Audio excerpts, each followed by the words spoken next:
What's up, everybody? Why we love horror. I'm JWMaher. That's Aaron Brooks. We're back to covering movies in theaters. But before we get into it, Aaron, what's up?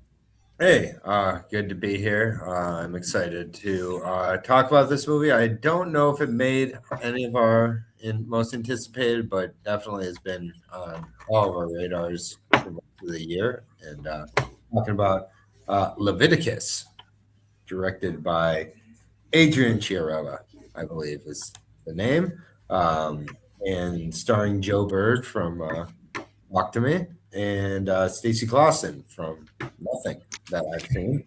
And Mia Wasikowska as the mother of a teenager all of a sudden, even though she's 10 years younger than me. So that breaks my heart. Hey, you know what? But I digress. Yeah. And then this is a movie that I was anticipating quite a bit. I think we all kind of were as it was getting closer. It's been advertised, but kind of not advertised. I mean, if you go to Neon movies, you see it, and like Neon's been on a roll, I think. But sorry, didn't mean to cut you off. No, yeah, it's a queer horror. We knew that much going in, and that's as much as I knew, honestly. Like, I'd heard comparisons to It Follows, other movies, but yeah, John, what's the synopsis? I'd say basically, we have Name and his mother. Something happened to the dad. Like there's some kind of tragedy surrounding the father. We don't know, but they pick up and move to a new town. Obviously, also Name is struggling because he's gay, but they move to a new town. Mom gets involved in kind of this. It's Australian, but I guess in America, it'd be like an evangelical church. I don't know what they call it down south. However, there's a couple other gay kids in the town, and they're kind of like all in the closet, but they get together and explore themselves, and then it kind of the secret gets out. They bring in this kind of like conversion pastor, and things go off the rails from there. Yeah, basically. I liked this movie, but as I've sat with it over the last day or so, like I wouldn't say I loved it, and like I really was ready to going into it. I just think there's some things with the overall approach that like took away from it being as effective as it could have been for me. Like I really liked it. It'll definitely be in my top 10 of the year. It's not like one of my tops of the year, but I know I liked it more than you, even though you liked it. I think everything was real strong. I saw lots of kind of just I don't want to say callbacks, and I don't want to say homages either. Just straying into similar territories of other movies, but like not. It didn't seem to really care that it was doing that, but it didn't do it disrespectfully, and I don't feel it did it derivatively. And I kind of got like nostalgic for other movies I've seen. Like you said, I think someone had said it's kind of like Smile, it's kind of like It Follows, it's kind of like It Lives Inside, like you had said in our previous conversation. Yeah, there's a lot of movies it's like, and I just like that movie. I think the stylized way they did this, plus the gay angle, is pretty unique. Yeah, I thought and that's the thing is I think they kind of wasted it a little bit. I think they didn't go as going there as they thought they were with a lot of this movie. It's like, I mean, great. There's a lot of slow making out scenes, and everything. There's definitely a hand job. Kind of like.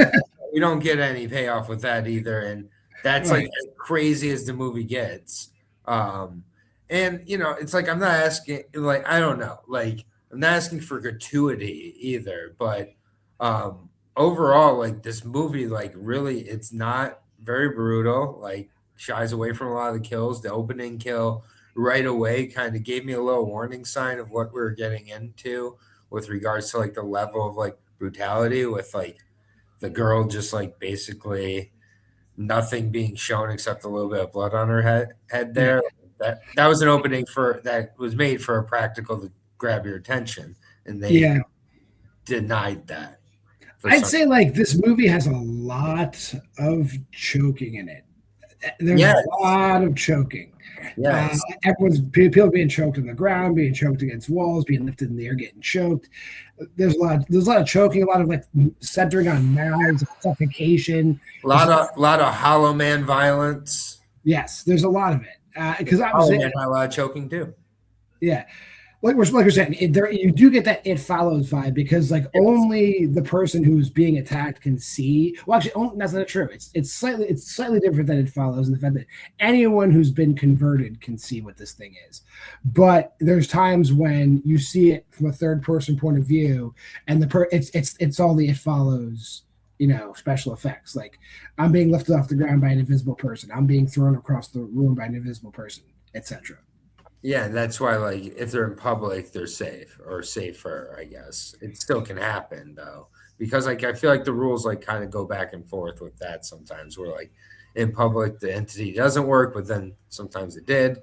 So sometimes it's very, like, on the periphery of public, or, like, if it's public as long as the entity doesn't it's private as long as the entity doesn't realize someone else can see what's going on. That's crazy. Yeah, these are very specific rules. Yes. Okay. And yeah, that's where again, where you like a movie like this, especially if it's going to be like, oh, we're approaching queer horror, we're going there, it's like, you really got to go there. And like, at the end of the day, this just is like a tragic romance with a hint of horror to it for me. And that's great. But like, that's been done, believe it or not, with queer movies. Like, I'm not going to like lecture on queer or queer cinema in general, but like tragic romance is like part A of the queer like subtext. So it's like going that far with it and just adding a little bit of horror. But I don't want to just beat up on this movie because like I'm making it seem like I'm going to give like absolutely bash it. It's really good. I just went into it with very high expectations, and for you, it seems like it lived up to those. For me, it didn't. The lead performances though, of Joe Bird and Stacey Clausen, fantastic. Yeah, like, I'd say like the thing that really sticks with me is the fact that like it's not allegorical or anything. I'm not gonna like throw a bunch of like fancy they did this on purpose. But the whole methodology of when they put the kids through the conversion, like how they expect it to play out, like it's just gonna make you hate the thing you wanted, like the bad thing that you love. It's just gonna make you hate it.